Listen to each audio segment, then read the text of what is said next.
This show is sponsored by Lila Arboretum Society.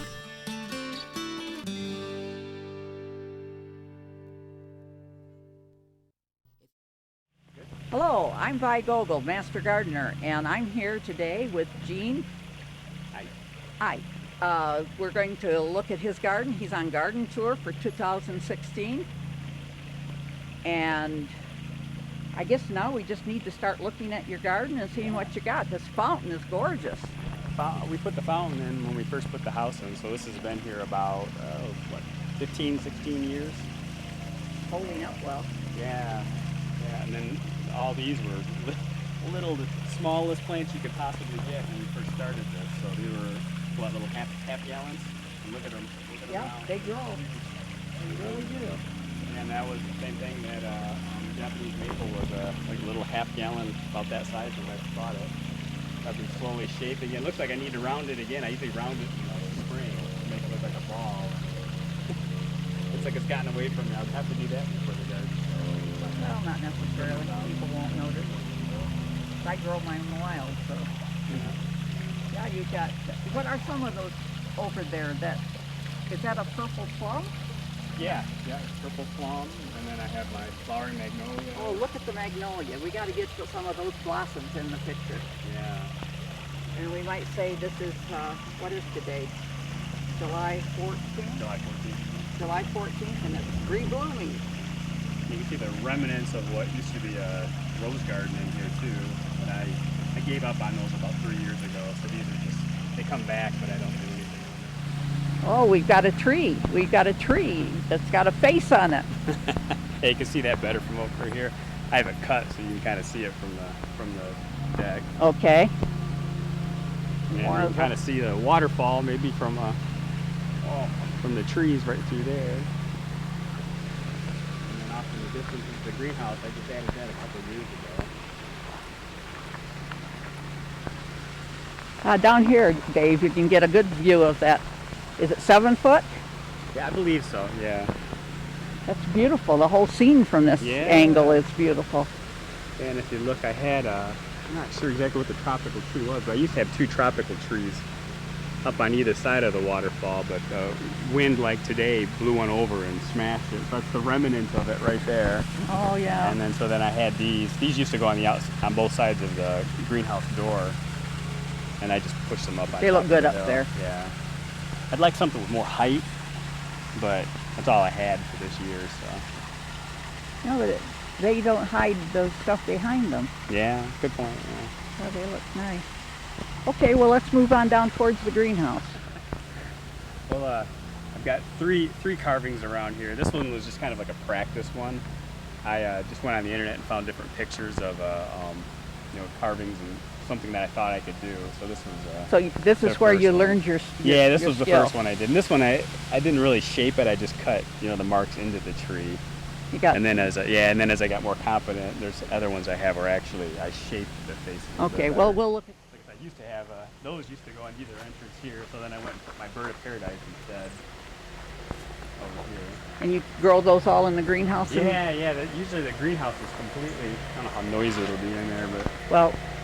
I just have some of my starts and my experiments and stuff I'm doing. There's a lotus plant that I'm having trouble. It's just not being very hardy this year, so I don't know if I need to transplant it. I've got a couple other.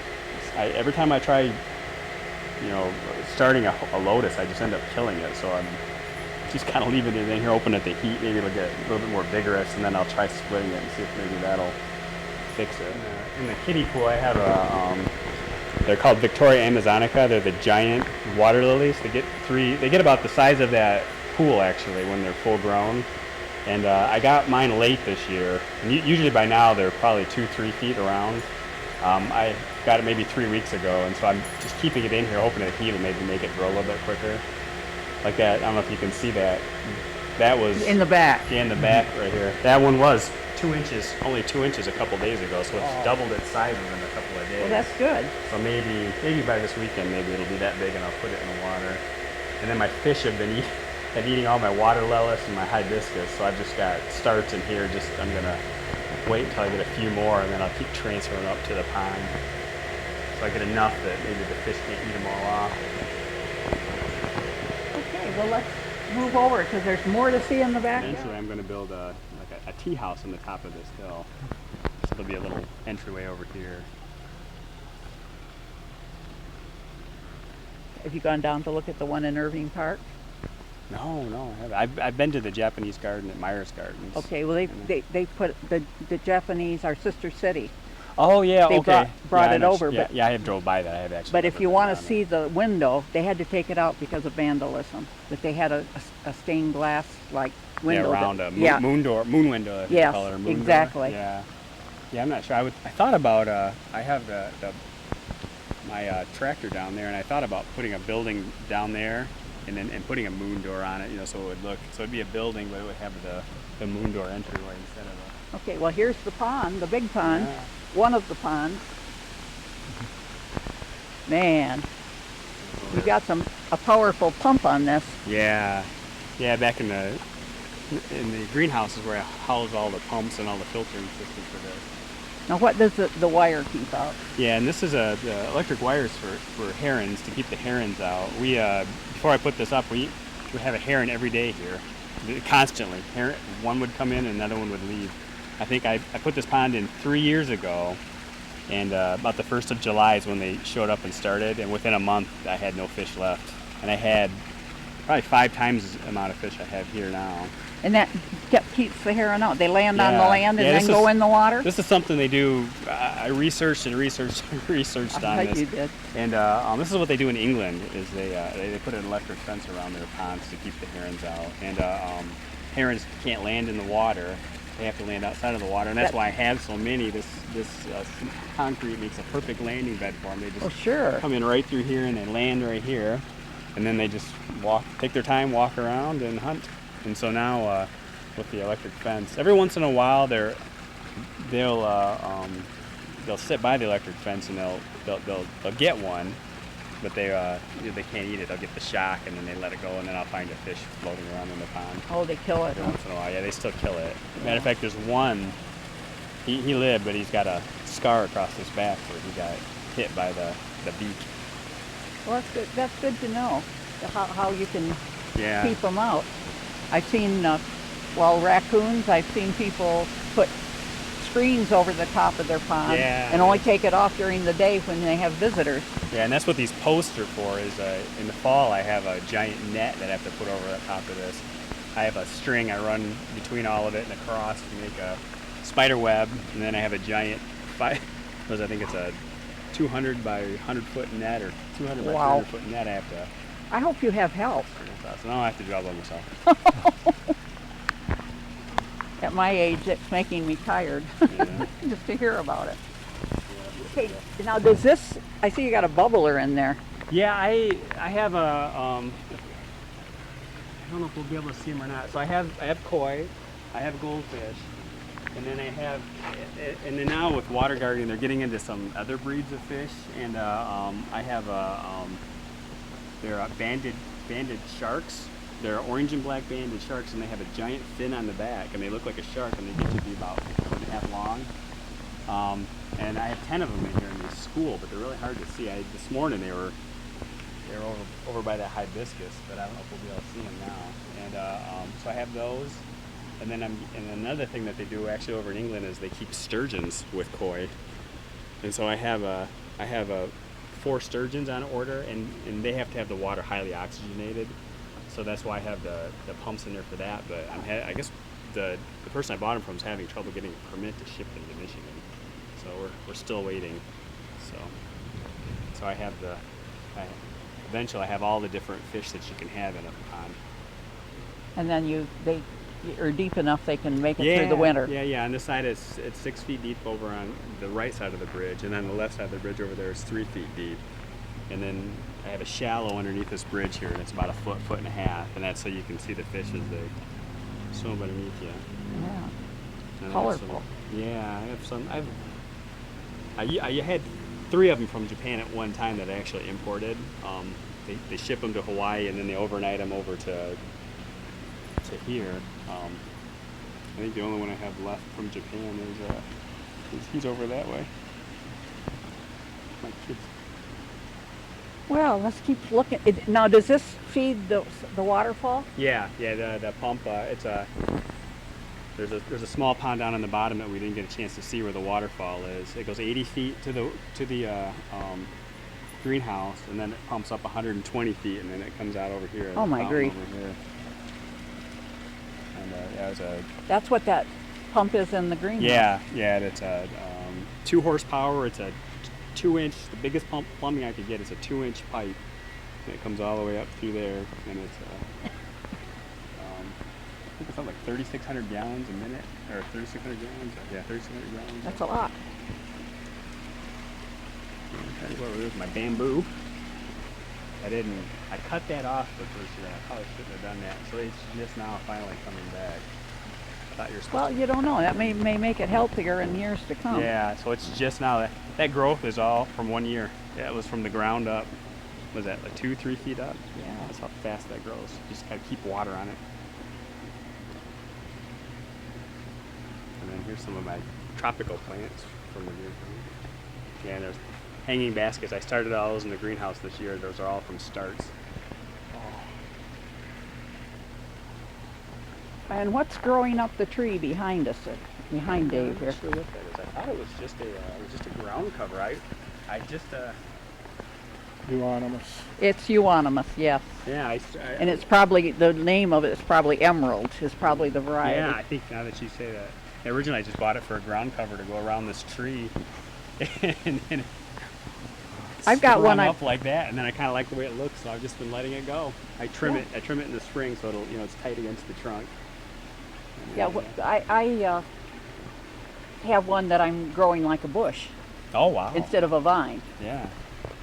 And it was one that my mother gave me to start from hers. And that's why I know it's emerald, because I've got her garden book after she passed away. Oh. And it's written in there. She used to write the names of the plants that she bought. Yeah, I can. If you want to get a good shot of it, Oh.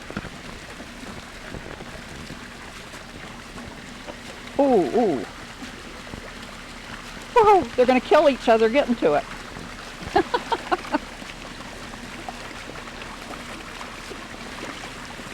Whoa. The one that we call Cheeto, the big orange one, he's spoiled. He just comes up to the top and just opens his mouth. We throw food for him. The rest of them have to go look for it. Yeah, I saw a little one that was being shoved up to the surface between two big ones.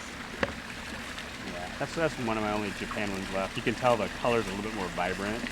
The patterns are That more, one over you there? can see the white one with the orange and the dark. Yeah, that is beautiful. Yeah, don't have to have flowers to have color, do you? No. You got fish. Do the dogs ever get up against that fence? The little one once in a while, yeah. They do it once and then they never do it again. Yeah, it's like the fences you train them with. They don't do it again. I just brought the papyrus out this year. Tropical water plant right there. You know, one that people don't realize you can float in your pond is fiber optic grass. Oh, okay. More raised beds. Swimming pool. Yeah, I need a liner so bad in mine. And then there's some more of my tropical plants I have there. Yeah, that's nice to have those around the pool. I'm not sure what that is. That's my favorite plant right there in the pot, but I'm not.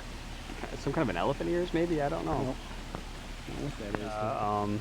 I kept it in that square pot the whole time, and then finally this year I got gutsy and I decided I had a couple other pots, so that's a fresh start there. And look at how well that's done. And then I've got another one back there. Well, they must like to be divided Yeah, so it did really well.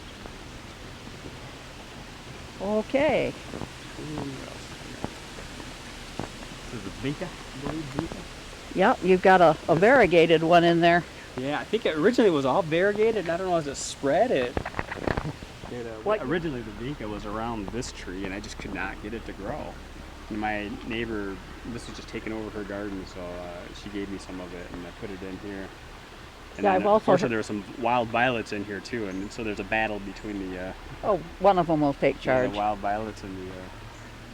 The heat just killed all this, so I don't even know what. This used to be like a thick with tiger lilies. We used to get Oh, the This time of year it used to be beautiful. It would all be like those orange, just Yeah. the whole thing, and then just the heat just killed us all off. well, that's another project for you. You can take them all out and put hybrid ones in Yeah. there. Get rid of the street side ones. So This is you got powerful. Is that the same pump running that one? no, this is a different pump. This is the second pond I put in on this property. This was we used to have ducks, and so this was a pond I built for the ducks. And then there used to be a little bench over here on the other side, and we used to sit out here and feed the ducks. And then the ducks, there's 4 of them. They got to where they would tour the neighborhood if we weren't here, beg food. They'd go up to people's houses, and so we had to get rid of the ducks. As soon as somebody complains, you have to get rid of them, right? They would come right up to people's houses, and this is perfect. This is where I do my woodworking right here. So my wood shop, and it's nice just to be able to Yeah. take a little break and sit out here. I used to have a little bench out there at the. So there's more down there, I think, isn't there? Yeah, this was the first pond I put in right here. This is actually the first garden I put in here. Got to watch your head. You're kind of tall. This is we used to call this the zoo. We had it was all fenced off, and then even underneath the stones, there's fencing all underneath of it. And we used to keep rabbits. We had 2 rabbits, 4 tortoises. We had our koi in here, and then we used to keep parakeets and finches in this aviary right here, this little gazebo. We turned it into an aviary. And then I used to have a pond there. I was putting water in it. We used to have exotic frogs in the bottom. You did have some of those exotic frogs. Yeah, we had exotic frogs in here at one time. And I had so many reptiles, I used to have to get crickets by the thousands. They'd come in the mail, and they would walk into there to feed the frogs, and they would come up from everywhere. It's like they knew. You wouldn't think reptiles would do that. And then so this used to be, we had 2 male rabbits. I didn't realize rabbits fought, so then we ended up having to build 2, we'd let them go when we were out here, but then we'd have to separate them, so that one rabbit would go here, and one rabbit would go into that pen over there. And so now this is just kind of turned into a vegetable garden. And then I keep goldfish. I have some goldfish in here. The herons, they don't get into the big pond, but they do come out here. So these guys are the remnants. I think at one time I had 30 or 40 goldfish in here. Now I'm down to maybe a dozen. And I guess we could probably walk this way, or we could walk back around that way. We can go that way. I'll try pushing them up there and see if maybe. So the black will help. We're going to be doing pretty good here. And this same thing here. I had I can't remember what it was. I had 3 trees. I can't remember what they were, but they died off last year. So I just went and took them out and just put tomatoes in. Lots of basil. You make pesto? Yeah. This is the first year I did plants from seed this year, and so these are all green peppers from seed. They just didn't do very well. I don't know. But my basil did well. My lettuce did pretty good. I have oregano down there that did do very good. I've got some cilantro that I think you must have to cut cilantro off, maybe. Probably. Yeah, I've never grown it. Yeah. But several of the herbs, even the basil, you need to cut it back. Yeah, the basil needs to be cut back, but I'm waiting until after the garden's going to help cut it all back. Because then I guess that makes a branch and forces it to branch out. Well, it stops it from dying. Yeah. Because once it goes to seed, it dies. Yeah, that's what happened to my cilantro. I just went to seed so fast. Yeah. And then that's the, I can't think what that, whatever the vine is I have over there. Some kind of ivy. Yeah, I think it's not English ivy, it's the other ivy. Hosta. Maybe Boston ivy. It was coming through the gate, and it would crawl into that garden bed. So I've been putting it up on the fence this year, and it's actually doing pretty good. Yeah, I like your fence. And then more tomatoes.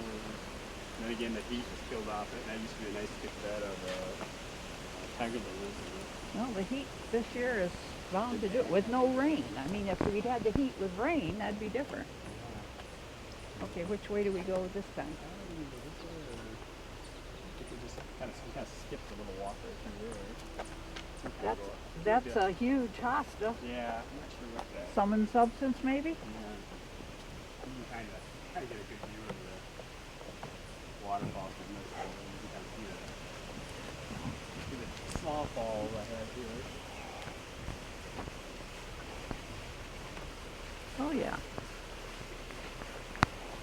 It's a perfect place for bird watching too. Like look at you sit on that bench right there, and unbelievable all that birds like that thing stuff. That's maybe be protected from the bigger birds, I guess. Maybe. Well, these birds come where there's places they can go into, Yeah. like a tree with branches that they can get into, and they like some protection. I found that out the hard way. When I had my knee surgery, I hung a bird feeder right outside my dining room window. No birds ever came to it, and then I started reading and I discovered it needed to be near a bush or a tree. And the tree was too far. It was right under a tree, but it was an old tree that didn't have branches down close. But you got a lot of places for birds to go here. Lots of places. Continues on down this way, and then there's like just kind of stuck these corbels here. I didn't have a place for them, and it actually kind of They're doing they well. liked it well. So Yeah, they're doing well there. yeah, that's what I left right there. And then I have a lot of sedum. I think this was called dragon blood. Oh, okay. And I bought 2 plants, and this is everywhere. Usually it looks like they call it dragon's blood. Usually it looks like that. It's got Yeah, it gets reddish color. Yeah, it didn't do well at my house. And then I'll accept more and more sedum. All through here, and then there's more. Originally, this is the first time I tried cutting corbels was right here. And they like it here too. I got a couple spots where it's dying off. Well, coral bells do tend to do that. Sometimes you have to Yeah. bury them deeper because they come up on top of the soil. And that's the only problem I have with the coral bells is that. And there's my daylilies. My wife and her mother went, and somebody was selling off at a daylily farm, and they were selling everything off. Meacham? Maybe, yeah, a couple of years ago. Yeah. And we ended up with all just the yellow ones. So my mother-in-law's got all the variety and all the different colors, and we ended up with just the yellow. Yeah, she had quite a display out there. She bought the whole bunch from somebody else. Oh, it's all through here. All kinds of sedum and wow. This is kind of my same thing with hostas. I think I started out with maybe 10, and now I've You're going to be surprised when you take that progressive dinner. I heard there's one lady that was really, I think 5,000. wow, I think I have maybe 15 varieties, 15 different varieties. She doesn't have hers labeled. We don't know what kind they are, but you can tell she's got many different kinds. Yeah, well, I think they can cross pollinate too. Oh yeah. Yeah. If you then plant the seeds, yeah. Yeah. Yeah, this is. And this is three tiers. Originally, I just threw the hostas in here. Did you have any of these rocks trucked in? Yeah, I think the small ones I think I got from somebody. A farmer had a Yeah, he pile likes to of get them. rid of them. Likes to get rid of them, and so I took a pile. Here she comes. This is my youngest. And then, so yeah, that's my carving up there. We can look at that. We got to go up on the other side to see that. Yeah.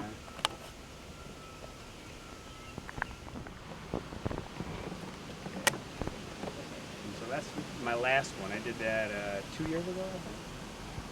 2 years ago, and then I had to bring my brother over, and he bored a planter in the top of it. So then I just put a fern in it every year. Makes it look like it's his hair. Yeah, that looks good. I like it. That was quite a large. You left quite a big hunk of tree up from the ground. Yeah, and that was a red oak too, so that was hard to carve. Yes. Yeah, different woods are a different story. And I think we've been all the way around. I know we haven't looked at everything, but Yeah, I just got the side gardens, all the shade gardens. just stand there. Goes out.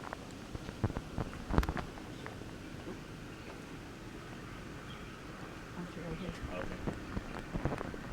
Well, I think we've probably got more than what we can put on our show. Maybe have to make it 2 shows. Yeah. I still gotta probably not quite twice what we've seen so far. There's a shade garden on the side there too, but it's mainly rhododendrons. So we need to come back in the spring. Yeah, mainly rhododendrons, hostas, and some daylilies that do okay in the shade. Well, I want to thank you for letting us come videotape.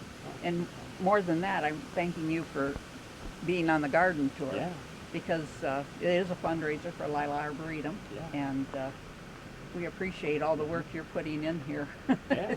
which is amazing. Yeah, I'm excited. I'm excited to show it off. It's been a lot, like I said, a lot of work, and it's kind of nice to be able to show it to people.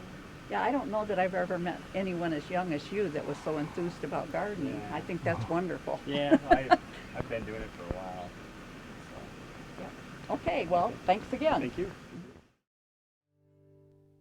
If you would like to become a Master Gardener, call 969-0270, extension 116. If you have questions or suggestions about this show, call 963-1448.